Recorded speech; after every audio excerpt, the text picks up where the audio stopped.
recording. All right. Oh, I should pin myself here.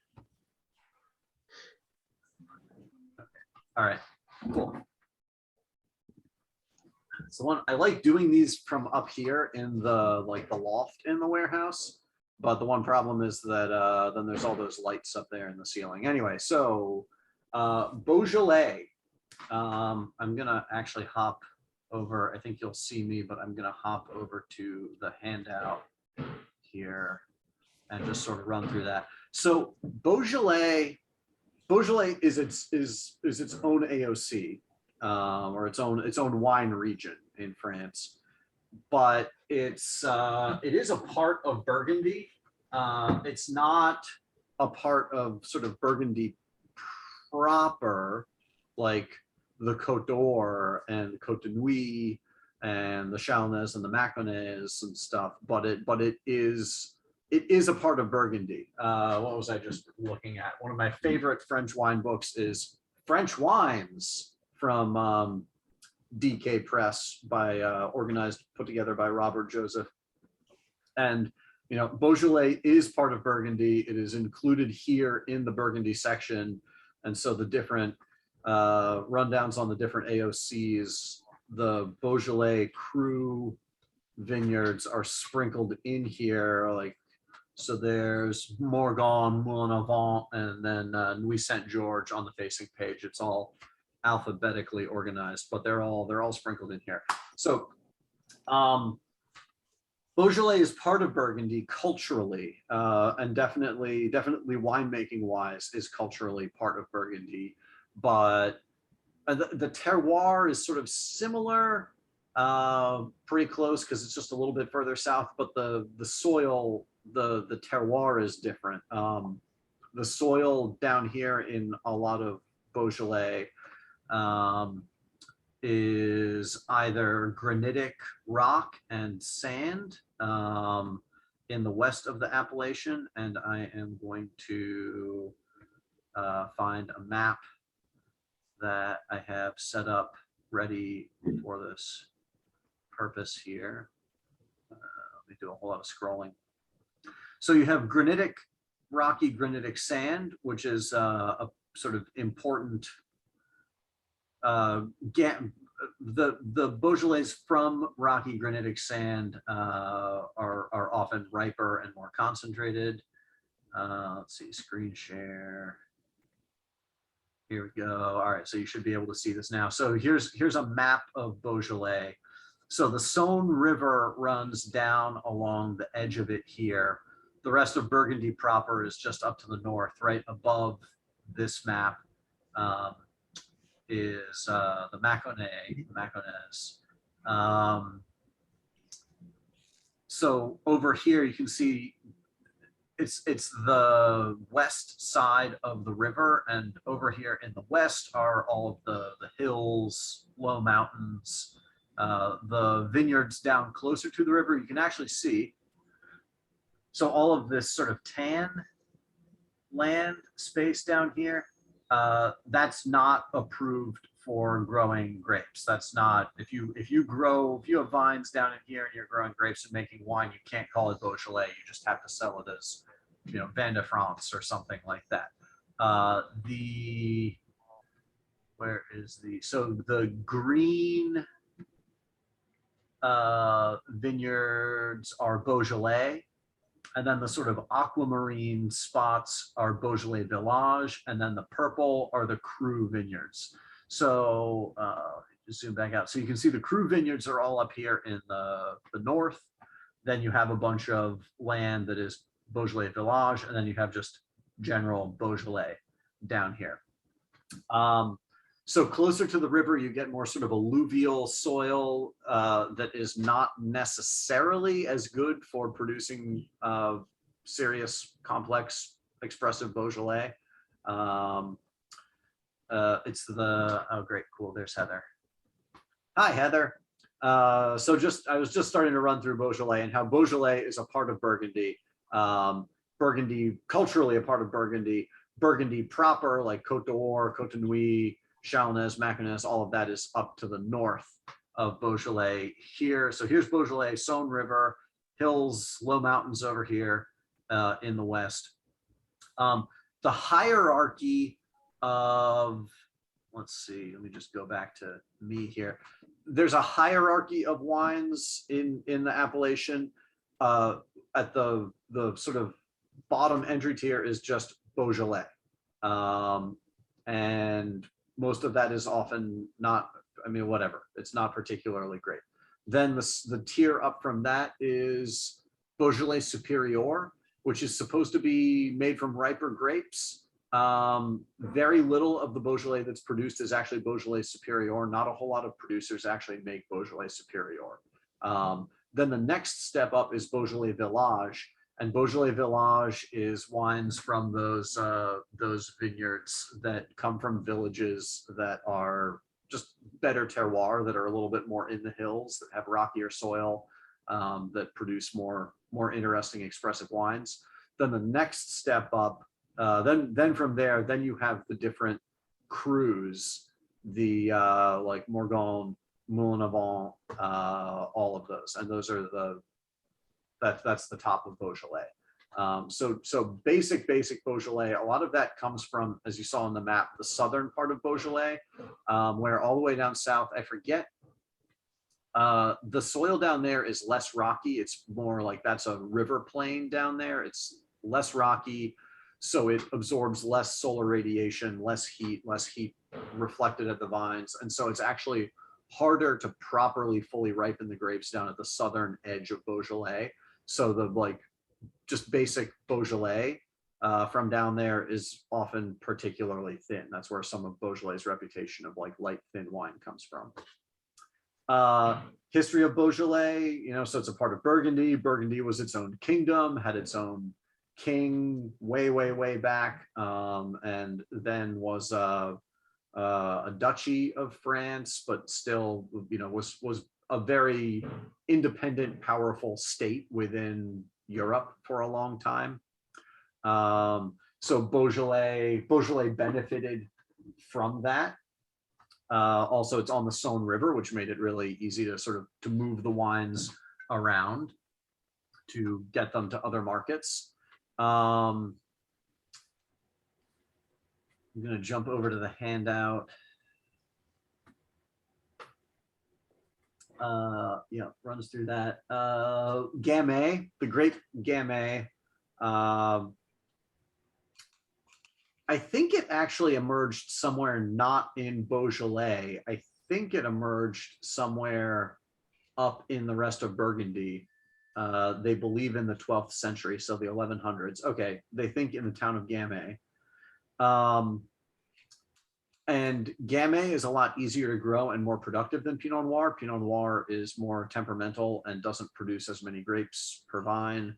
So farmers started switching over to Gamay than Pinot Noir because, you know, Gamay seemed like a godsend. It was easier to grow. And Burgundy is still a relatively northern wine region in France, in Europe, but particularly back here in the 11 and 1200s, you know, Burgundy, when the world was cooler, it was a marginal place to grow grapes. You know, the only reason that they really grew grapes and made wine here was because it was hard to transport wine. So if you want to have a lot of wine to drink, you have to make it somewhere close to home. So they were making a lot of wine in Burgundy, you know, thanks to the church and thanks to the nobility. But people started growing more and more Gamay, and it was actually banned from the rest of Burgundy. July 1395, the Duke of Burgundy, Philip the Bold, outlawed the cultivation of Gamay, referring to it as the disloyal Gamay, that in spite of its ability to grow in abundance was full of very great and horrible harshness, due in part to the variety's occupation of land that could be used for the more elegant Pinot Noir.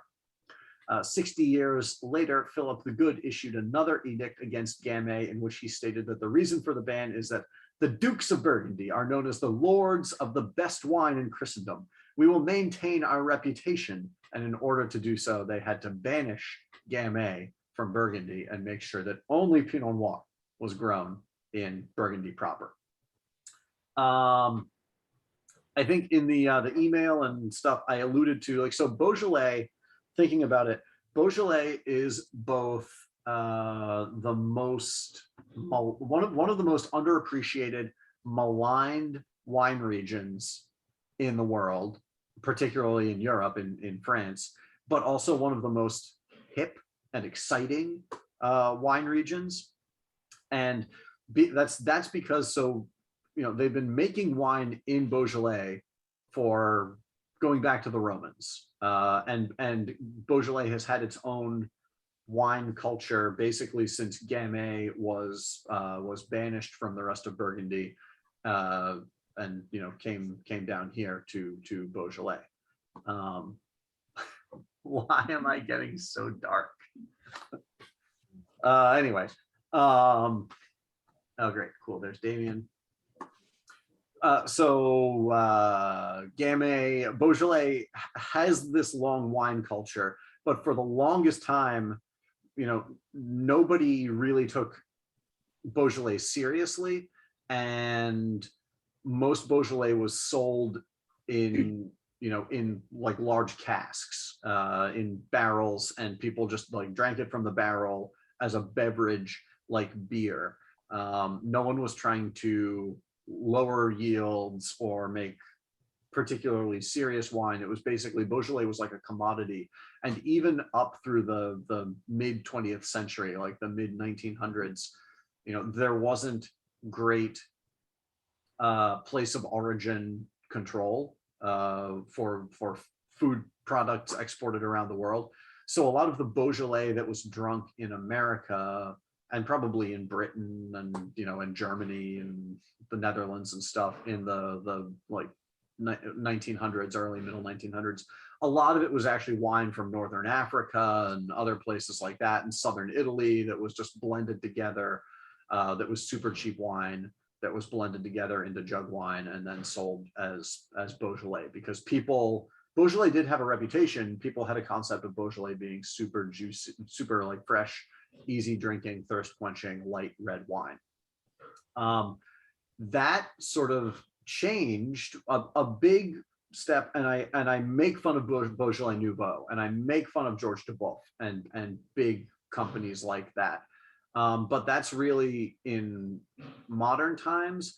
When George Duboff started making wine and popularized Beaujolais Nouveau, it really helped Beaujolais. It helped raise Beaujolais' profile, and it gave winemakers and farmers a way to get rid of grapes that weren't very good, that weren't particularly ripe, that weren't, you know, that were never going to make great wine. It created an outlet for all of the mediocre grapes from Southern Beaujolais, from the other parts of Beaujolais, so that those grapes didn't have to go into nicer bottles of wine, so that they, you know, they had an outlet. They could get rid of that stuff as Beaujolais Nouveau and sell it as really just simple, fun, easy drinking red wine that nobody expected it to be particularly exciting or whatever. The reason it was exciting was because it was so fresh and young and new, and it was the new wine arriving. So by creating that outlet, creating that way to get rid of all of those grapes, it helped to raise the profile of Beaujolais and also helped improve quality of everything else. And George Duboff and some of the other negociants in Beaujolais did also, George Duboff in particular, put a lot of energy, also put a lot of marketing into marketing individual cru wines, you know, from Morgone, from Fleury, from Saint-Amour, from Moulin à Vent, to, you know, because it made sense for him. He could sell them for more money. So it made sense for him to promote those and raise the profile of those. And the old adage is that a rising tide lifts all boats. And that's basically what it did. You know, George Duboff raising the profile of Beaujolais, raising the profile of Morgone and Julianus and Morgone Côte de Pie and stuff, raised the profile of all of Beaujolais and helped out a lot of other smaller producers. At the same time, Beaujolais Nouveau and Beaujolais and Beaujolais Village as they, oh boy, where is it? When George Duboeuf started promoting Beaujolais Nouveau, let me find the numbers here. Beaujolais. When George Duboeuf started promoting Beaujolais Nouveau, so he started out in the 60s as a negociant. In the late 50s, 2 million bottles of Beaujolais Nouveau were sold throughout the entire world. By the time this book was published, which was the early 90s, that was up to 90 million bottles. So, when there's that much demand for something, when it's that successful, like, where are you going to find all those grapes? You got to get more grapes from somewhere. So that success created a lot of pressure for people to increase yields, and over time you've ended up with this pressure to there is a lot of very intense chemical industrial farming in Beaujolais in order to produce enough grapes for Beaujolais Nouveau, for that stuff. And so that's why, so Beaujolais Nouveau did great things for Beaujolais early on, but at this point, George Duboeuf, some of the large negociants, and Beaujolais Nouveau are that demand is a contributing factor to why Beaujolais has such industrial farming. And that's why, so on the one hand, a lot of people that have some idea that there's a wine called Beaujolais and an appellation that is Beaujolais in France. A lot of people that their experience with Beaujolais is or was Beaujolais Nouveau, or from their parents, they think of Beaujolais as very simple, mediocre red wine. But the thing is that Beaujolais has this super long wine history and culture, and you have families that have been here farming for hundreds and hundreds of years. You have, particularly up in the Cru regions at the northern part of Beaujolais, it's not like the Côte d'Or where they have broken up and named individual parts of individual hillsides, but there's been many hundreds of years of thought and attention put into how different vineyards and parcels and hills are different and where the best wine comes from.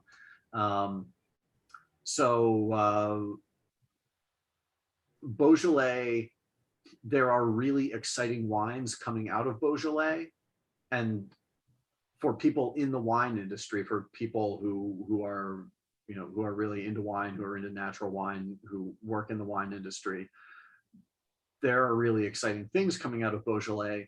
But because Beaujolais doesn't have the reputation, the broader fine wine reputation of Burgundy or Bordeaux, parts of Bordeaux or parts of Tuscany, or the Langhe Hills in Piedmont, if you're a young person in France and you didn't inherit vineyards and you didn't inherit a winery, if you're looking for somewhere where you can buy interesting established vineyards, older vine vineyards where you can start a winery, Beaujolais is one of the best places to do that in France. It's one of the best value propositions where you can find old vineyards that don't cost a whole lot of money to buy, that are available, that are just sitting there, that you can purchase and you can start a winery. That's where Eric Texier has a winery. Even though Eric Texier is making wines from vineyards in the northern and central Rhone, Eric Texier, the winery and vineyards that he found to buy when he finally was able to buy land and make a winery and stuff, were in Beaujolais, in southern Beaujolais, like around Charnay. I think actually in the sort of same neighborhood as Jean-Paul Brune, same sort of area as that. So all five of the wines here today, they're not all Cru Beaujolais. One of them is not, but they're all like that new school of I don't know. I'm going to call it new school, more serious winemaking. None of these are like easy, simple wines, really. I'm just going to jump right into the first one. So this is Les Grandes Seneves, Rue Libre from Hervé Ravera. And so this is not anything. This is Vin de France, Vin de France 11, which I believe this is 2020 here, the vintage that this is. So this is Gamay, and I'm going to go back to screen share. Where is this? This is something that comes in from Zev. Okay, so Les Grandes Seneves. So I should do that first. This should just be sharing everything. Okay. All right, so Marchant is right over here. So Marchant is, you have the Cru Beaujolais vineyards all through here in the hills, sort of like against the mountains. And then you go all the way up this little tributary river, all the way up into the mountains here to the edge of the appellation, and you get to the town of Marchant. And so that's where Hervé Ravera is. He was a nurse who got burnt out on being a nurse and wanted to, you know, basically go back to nature, change the pace of his life. And he bought this little old farmhouse surrounded with 2 hectares of vines here in Marchant. And you can see from this picture, like you can see the hills, you can see that it's pretty steep, it's exposed. And also, I think it's important to just notice looking at this, if we were drinking wine from, you know, basically any of these other wines, the Morgone, the Côte de Bruy, well, those two, Saint-Amour, I don't know, Cherouble probably. Any of these other wines, if we were looking at a picture of their vineyards, it would just be all vineyards as far as the eye can see. But because this is at the edge of the appellation, that land over there, that's all, there's still woods, there's trees, there's wild spaces. You know, a lot of this picture, a lot of this landscape is not vines. And that's because either that land is just not even approved, it's not even in the appellation, or just nobody wants it, nobody cares because it's way out here in the middle of nowhere. There's Hervé Ravera. He does everything himself. He farms with a horse named Reggae Nights. I believe he makes 2 different wines. He makes this, and then there's one other that I think I've never seen that he makes in small quantities. Biodynamically farmed. This is 0 sulfur added. This is, and he's a great example, you know, of what sort of why Beaujolais is exciting, that he's a younger guy who did not have a wine background, who was able to come here and buy this really cool little old farmhouse and vineyard that nobody else was really that excited about, I guess, and start making really, to me, really compelling, lively, natural wine. It smells a little bit spicy. Beaujolais, according to wine writers, according to Robert Joseph over here, Beaujolais classically, Gamay on granitic soils produces like bitter cherries and also sort of like bitter chocolate flavors, and they're an interesting juxtaposition of flavors, and that's one of the things that makes Beaujolais cool. It does smell a little bit chocolatey, a little bit like, I don't know, black cherry Tootsie Roll sort of to me. Mm.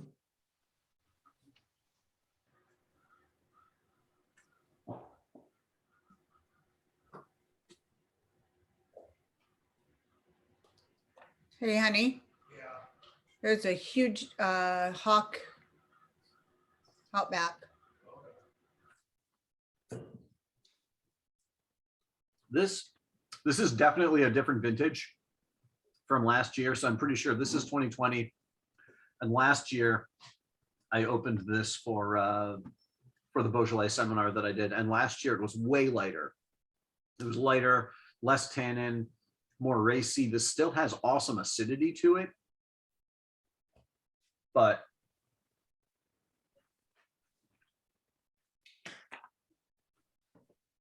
it's definitely warmer and fuller bodied in this vintage. I think every label that I've seen on these wines always says that it's 14.5%. So I don't actually really know what the alcoholic content is, but it certainly tastes like it's a bigger, riper wine.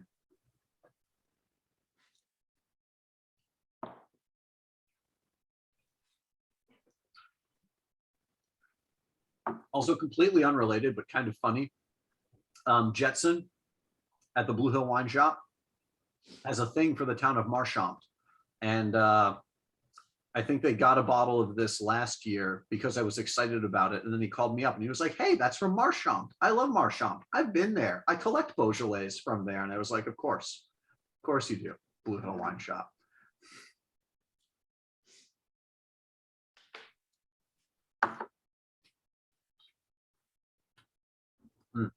Yeah, definitely riper, spicier than last year.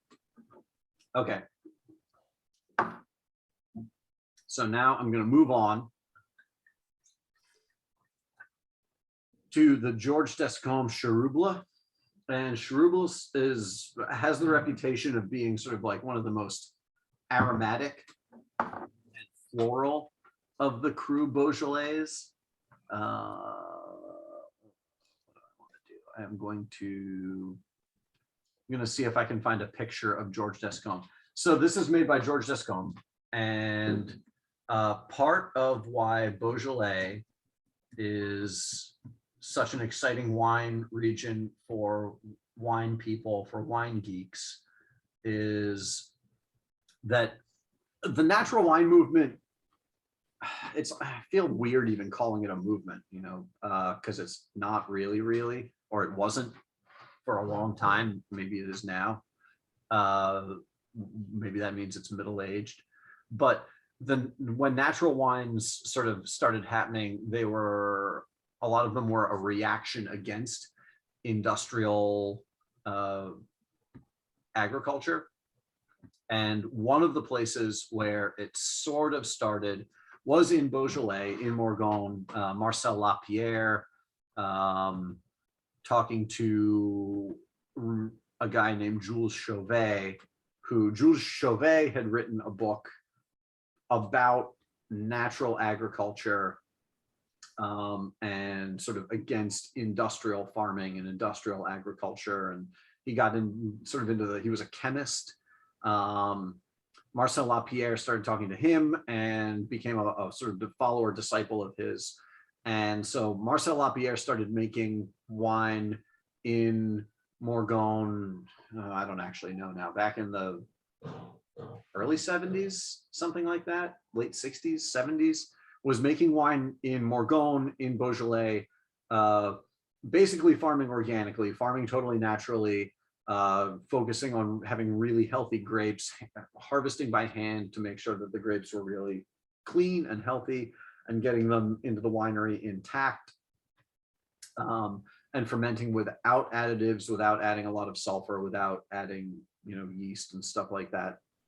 And so he basically started making natural wine. He sort of created it for himself as a rebellion against what everybody else was doing. And George Descombe, his father was a winemaker. George Descombe grew up in Morgone and nearby to Marcel Lapierre. But his father was a winemaker, had a little vineyard, but then his father also had a side business bottling wine for people. He had a mobile bottling line, all the bottling equipment on the truck, so he could drive around to people's wineries and bottle their wine for them, because having all the equipment to bottle wine, you only use it a couple times a year, so it's hard to justify the capital cost of buying all this equipment and then you only use it once or twice a year. So this happens and still happens in a lot of places. There are people with mobile bottling units, a bottling line on a truck, and they can just come to your winery, hook up to tanks, with a hose and bottle all your wine for you. So George Descombe was working for his father's little mobile wine bottling company, I think as like a summer job. And it allowed him to sort of pop around Beaujolais and meet all these different winemakers and taste their wines as he was bottling their wine. And so that's how he met Marcel Lapierre, and he tasted Marcel Lapierre's wines and was blown away. And just, they didn't taste like what his father was making. They didn't taste like any of the other Morgones that he had been exposed to, all the other wines that he was used to. And so he was blown away, and he decided that he wanted to make wine like that. That because of course he was going to become a winemaker, because his family was all winemakers and they owned vineyards and stuff. So, so at that point he was like in his late teens. That was the late 70s. So we started talking to Marcel Lapierre. I just love these pictures of George Descombe. That's basically partially why that's basically why I came over here to this Louis Dressner page, was just to get pictures of Marcel Lapierre sitting here in his kitchen, just looking like a farmer there. So anyway, so that was the late 70s, and then he inherited, I think it was like 2 acres from his grandfather in the early 80s, and or like a couple years later, and started making wine. So started growing grapes, making wine, and the vineyards were already basically farmed organically. They were already sort of naturally farmed, but he just sort of took that, went farther with it, and he had been friends with Marcel Lapierre and a couple of the other people who were doing the same things alongside Marcel Lapierre, Jean Foillard. So he started making natural wine back in the very, very, very beginnings of natural wine in Beaujolais, and he's still doing it today. So this is a couple acres that he owns in Cheroubles. This is so organically farmed with some biodynamic treatments, some biodynamic practices, hand harvested. He used to be certified organic. He's not certified organic anymore because he thinks that it's too easy to game the system. He says that there's just too many people are certified organic, but he knows that they're not actually organic. He knows that they're using pesticides every now and then, or when they feel like they have to, or when it to make it easier. And there's too many things you can add in the winery and still be called organic. So he let his organic certification lapse because of that. Grapes are hand harvested, come into the winery, and he actually has a big refrigerated room the grapes all go into, and so they get chilled down overnight, and then they go into cement tanks the next morning, and they go through carbonic fermentation the next morning. Chilling them down helps preserve the aromatics. It helps make the wines brighter and cleaner. So they ferment. It's sort of a semi-carbonic fermentation. He's not like pumping CO2 in, but he puts the grapes in tank. They start fermenting, and the CO2 displaces the oxygen, and so it sort of becomes a carbonic fermentation.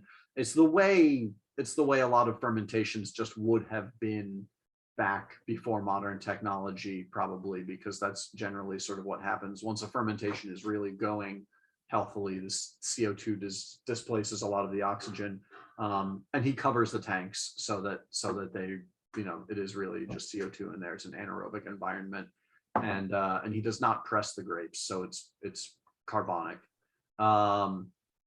And the fermentations take, I want to say it's like 4 to 8 weeks. It really varies. He keeps the temperatures cool. And so it really depends on the vintage and how much sugar there is. He lets the fermentation just go on for as long as it has to.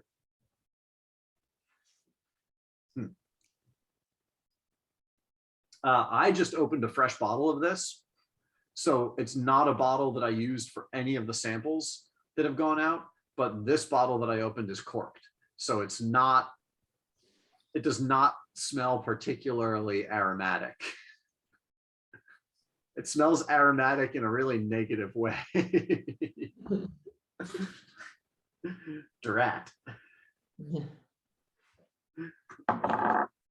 Well, And I'm sorry, are you still on number 2? I'm still on number 2. Yeah. Mine smells fine. Okay, great. Yeah. What do you think of it? I love it. It's fresh. It's bright. It's got a lot of balance with the rocky minerality and dirt and beautiful plump red fruits. Cool. Really pretty. Cool. I have another open bottle downstairs that I'll go taste after this. I've got to go pour some more. I've got to go pour some more stuff, some more sample kits anyway.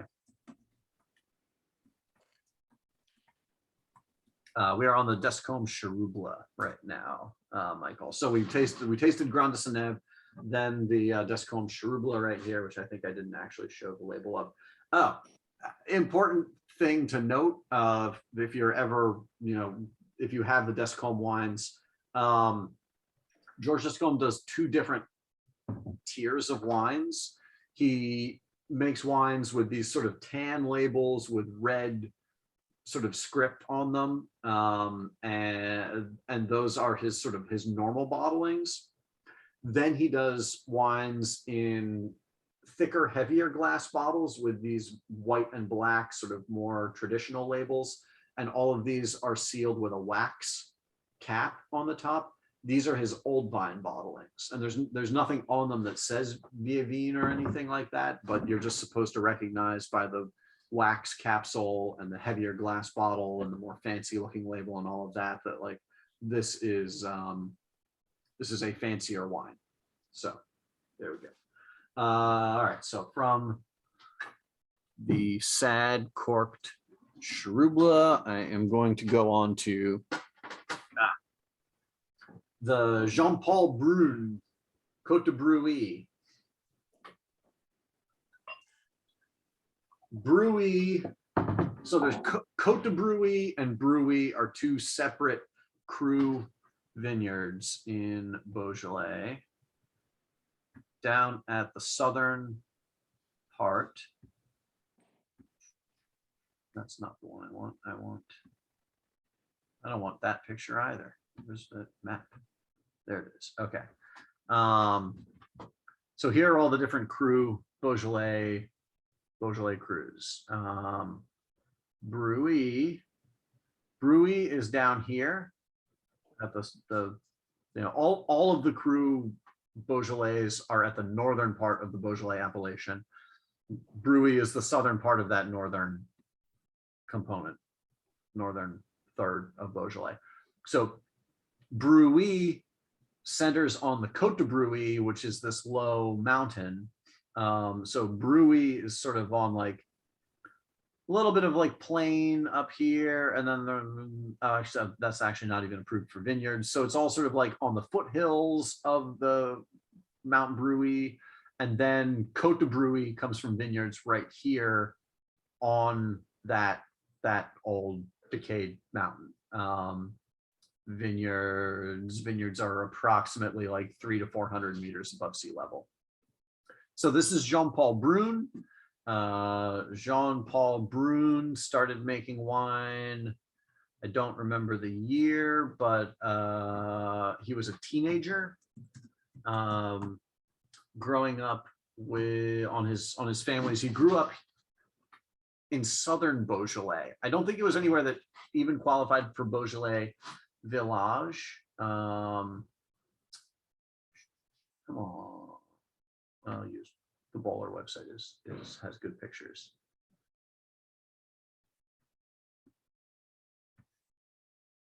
Yes, go away. What? No. There's Jean-Paul Brune. Here he is at his winery.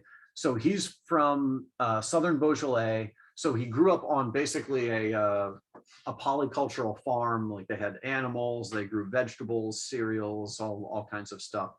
They had a few acres of vines that they grew grapes, and then they sold the grapes off to negociants to make wine.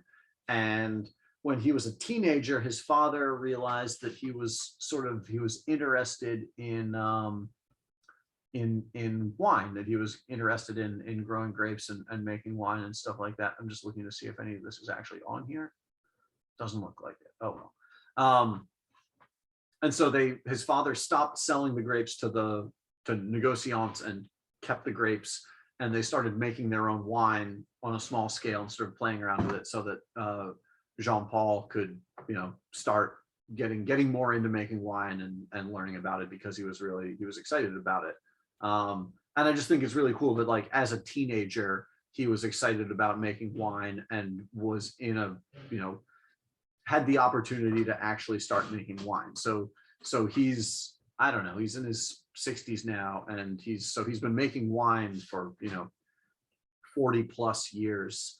He actually started out, the funny thing, the cool thing, his first wine was a Chardonnay. Those were the vines that they had planted at their little farm down in southern Beaujolais. So he started out making a Chardonnay, and then he sort of went on from there. And at this point, I believe he has like 60 hectares or something like that. He has a lot of land. He makes a lot of wine. It is really quite impressive. On the one hand, he makes, his farming is great. He farms organically. He ferments with native yeast. Where'd my cursor go? Marie got booted out. He makes very good natural wine. But on a relatively large scale farming wise, and he gets great reviews from people like Robert Parker. Robert Parker has in the past written glowing things about him. His Beaujolais Nouveau has been singled out as one of the best Beaujolais Nouveaux that there is in a lot of recent vintages, which is really funny because his Beaujolais Nouveau, Jean-Paul Brune doesn't actually really like carbonic fermentation, carbonic maceration. So his Beaujolais Nouveau is actually made with like normal traditional maceration. He actually it's an aerobic fermentation, and he pumps the juice off of the skins and everything. Also, just fun, the French wines here by Robert Joseph, and this book is from the 90s. So the page about Beaujolais, the Beaujolais that they use for the picture here is Jean-Paul Brune's Cuvée Ancienne. That I guess is the wine that they thought was the best representative for basic Beaujolais. The vintage here is 1997, and it says, "Today, while most Beaujolais is made light and fruity for easy drinking, Jean-Paul Brune makes more traditional wines." So anyway, this is Côte de Bruy. So this is from that little mountain there. So more granitic soil, higher elevation, and this is the first cru Beaujolais that he made, because Jean-Paul Brune started out just making Beaujolais. Started out making that Chardonnay from southern Beaujolais, and over the years he slowly accumulated other vineyards in other spots. So this is 40 to 55-year-old vines, east facing on a slope that is a particularly steep slope. At some points it is a 45-degree grade. Granite, iron-rich granite.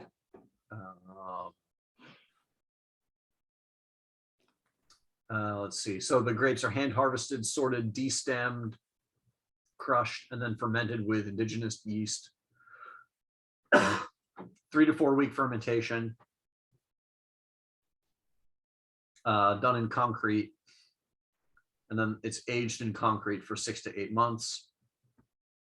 And then he bottles it with a very light addition of sulfur.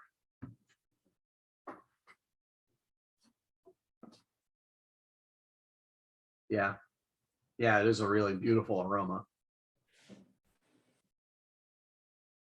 like red licorice, black currant, raspberry, black raspberry.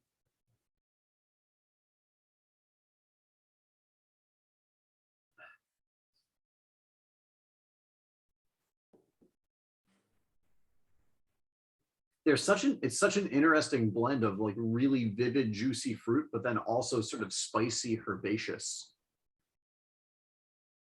smoky things.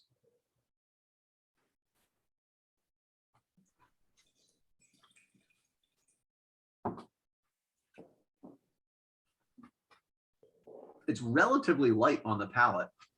It fades away. The tannins aren't too aggressive. They're not that forceful.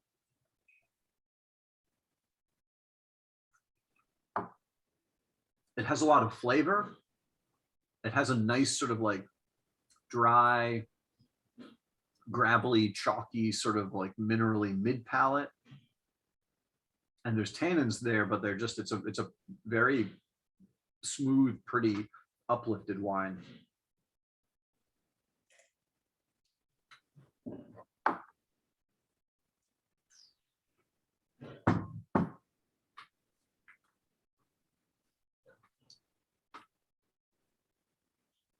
There's just something about it that like the mid palate and the finish are kind of lip smacking, but in a like minerally way. Like it does make me think of gravelly, granitic sort of sand, iron.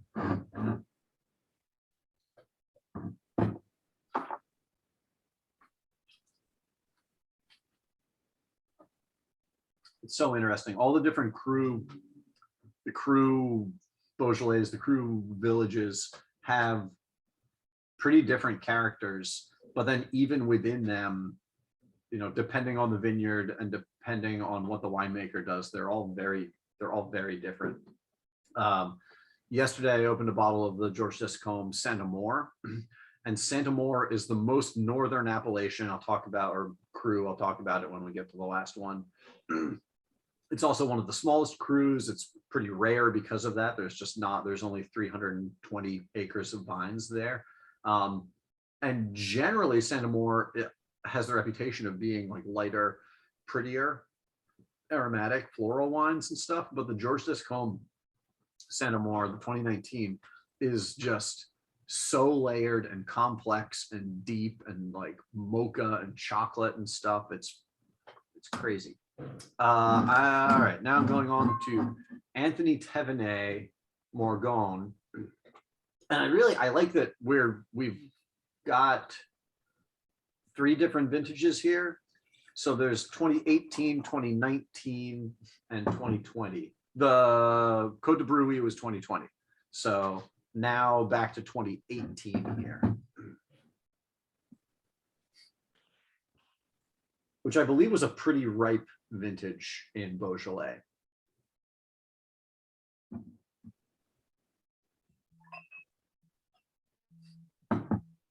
Morgone, let's see, Brune, I think, is the largest of the crus. Morgone is also particularly large. Moulin Avant is a pretty big one. And Moulin Avant, Morgone, Brune. I feel like there's one other large one that I'm forgetting, but they're some of the biggest. So they're ones that you see more often, and that's part of why I wanted to include Morgone.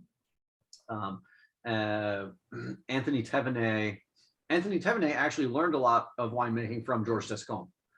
He spent 6 years working with George Descombe and Jean Foillard. And I will go find, he's a younger guy. I believe he's from the same town. Go. There he is. VA Morgone. Yeah, I think that's the same town basically that George Descombe is from. This Morgone this was where he originally started making wine.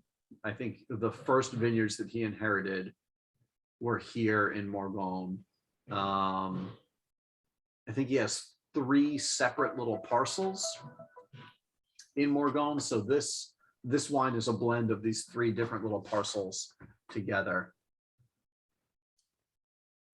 The winemaking is pretty similar to George Descombe. Here we go. Just wanted to see. I think these vines were planted in like the late 60s. Yeah, 65 to 75. And then, yeah, hand harvested, native yeast fermentation. 3 different plots, harvested and fermented separately, and then blended and bottled at the end of vinification.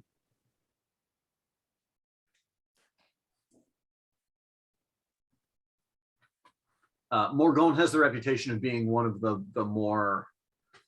riper, more powerful, more developed of the crus.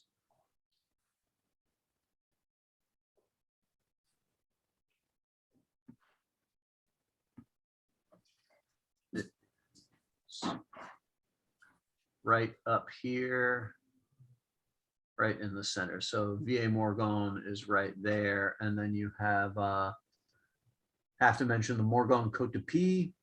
Morgone Côte de Pie is a hill right here, sort of in the center of Morgone, that's relatively high elevation, that makes wines that are a little bit more developed,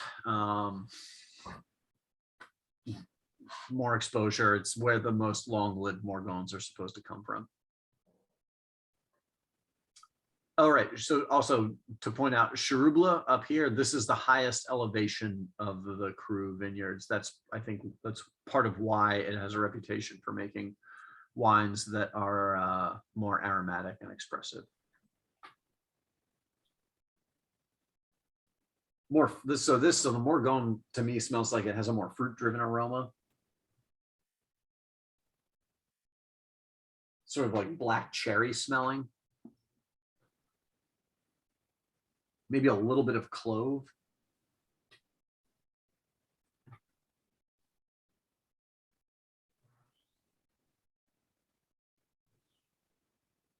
Like cranberry raspberry jam.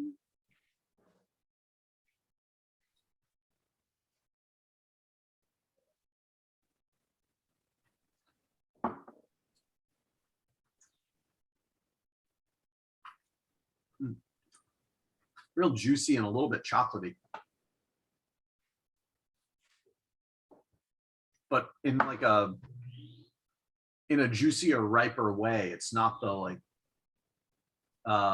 mocha, like slightly more bitter chocolate of the Grand de Seneve. This is a little bit more like just open and like more like fleshy.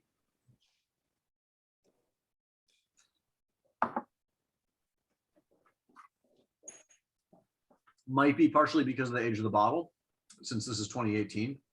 Also, I think partially because of the vintage, because 2018 had a reputation of being a like relatively ripe, juicy year.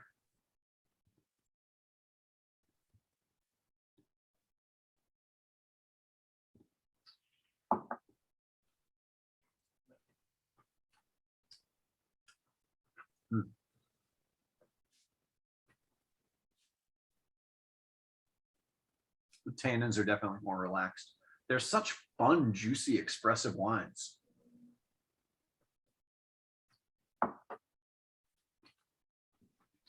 If they're not, these particularly the good Cru Beaujolais appellations, they're not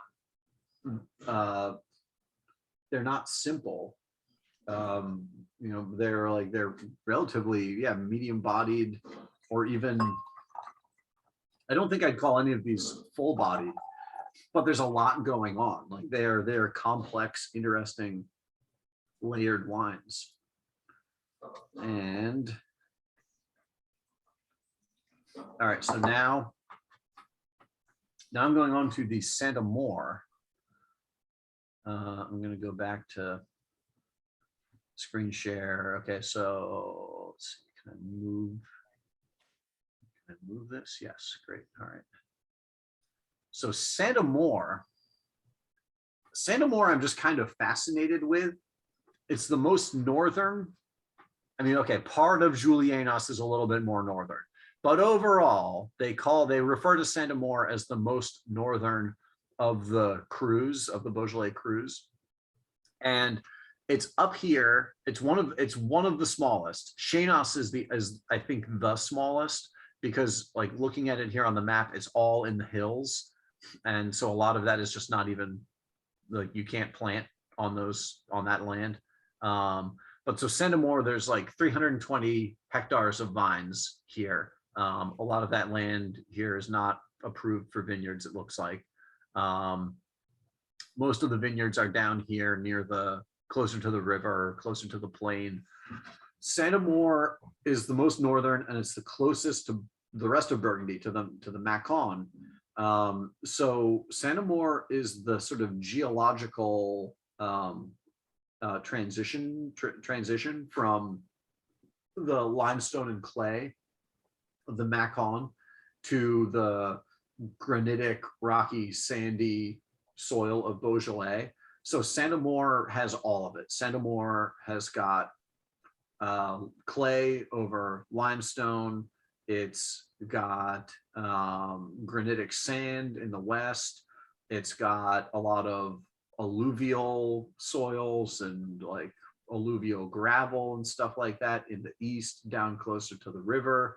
It's just a really geologically complex region that's very small. So it has a reputation for producing wines that are aromatic and lighter. And I've never tasted one. All the Santa Moores that I've ever had are all riper and like bigger and juicier. But it just totally comes down to the individual spot and the winemaker here. I think they're really interesting. The name Santa Moore is associated with love and Valentine's Day now. And to the point that in Beaujolais, all the cru wines, I forget what the date is. I should look it up. It's in one of these books here, but all the cru wines, you're not allowed, you have to hold last year's vintage until X date in the spring. That's when you can release them. But there is a special dispensation for Santa Moore so that winemakers can release it just before Valentine's Day. So all the others, Fleury, Chenos, Julianos, Moulin Avant, Cherouble, Brune, Côte de Brune, Morgone, they all have to be held for several weeks longer, but Santa Moore can be released earlier so that people can have it for Valentine's Day. But the really funny thing to me is that the name Santa Moore comes from a Roman soldier who was martyred here in the town. Amator was his name. Saint Amator, who was a Roman soldier who converted to Christianity and was apparently killed for it here in the town, 2,000 years ago. So they took his name, Saint Amator, and eventually it became condensed to Santa Moore. And so now people associate it with love and Valentine's Day and stuff like that, but it's actually named for a Roman soldier who was killed here. That's where it came from. And this wine, this is cool because it's Domaine de Biard, which it's a particular vineyard and estate and domain, but it's owned by the Laurent. Well, okay, so the Barbet and Tessier families, which were originally the Laurent families. It's been in the Laurent family for like 8 generations. The Laurent family is a négociant in Beaujolais, like Georges de Boeuf. They're another négociant that makes, they make Beaujolais Nouveau, they make all of these wines, but then they also own individual wineries and make winery, vineyard specific wines. And this is a vineyard specific wine that they make from a vineyard that's been in their family. It came into their family through marriage back in the 1800s. It's let's see,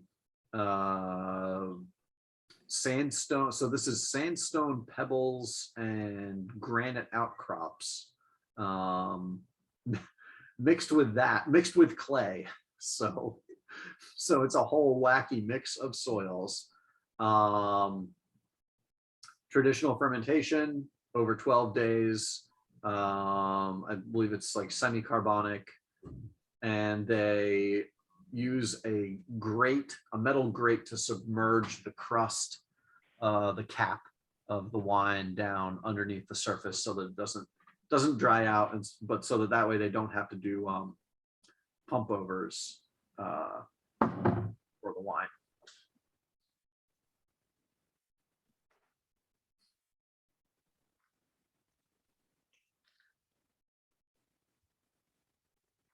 That smells like more fresh fruit, more like raspberries and cherries. Also a little floral, almost like rose. That's more to me just like pure straight fruit and a little bit of flowers.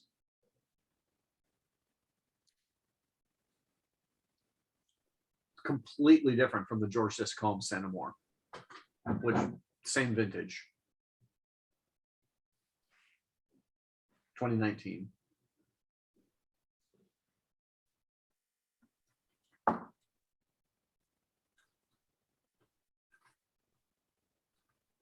A little bit more chocolate, a little bit more structure and tannin on the palate.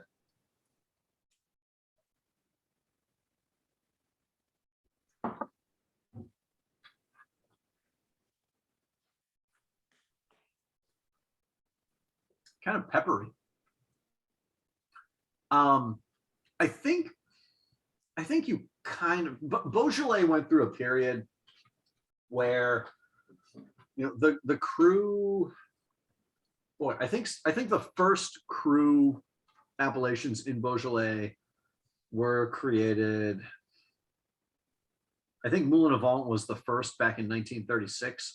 So the crus have been around for relatively a long time. And I think there was a period, probably in my lifetime, but before I was really paying attention to Beaujolais, when I was still just stuck on Italian wine when I was a teenager, that there wasn't a lot of great cru Beaujolais. There was a lot of cru Beaujolais there was Beaujolais that was sold as cru Beaujolais that was more expensive than Beaujolais Village, but that didn't really justify its price. But at this point, for the reasons that I mentioned, that Beaujolais is an inexpensive place to go and buy old vineyards and to start a winery. At this point, there's a lot of great Beaujolais, cru Beaujolais that's being produced that, to me, is a great value. That a lot of what's out there for the prices that these go for how complex and integrated and supple these are compared to what you would comparatively get from Burgundy. If you're thinking of a red Burgundy, from somewhere in Beaune or the Côte de Nuit, what you would pay for sort of the same price, what you would get for red Burgundy, those wines are going to be a lot less developed, a lot less interesting than these cru Beaujolais. I feel like cru Beaujolais right now is a really kind of awesome value, a place to find really well-made, expressive, complex, satisfying, fun, delicious, medium-bodied French wine that comes from this really long winemaking tradition. They haven't just created this. There's real sense of place and terroir here, but you can get all of that for like the price of sort of entry level, not particularly satisfying red Burgundy, you know, or like the price that you would pay for like expensive Côte de Rhône, or sort of like,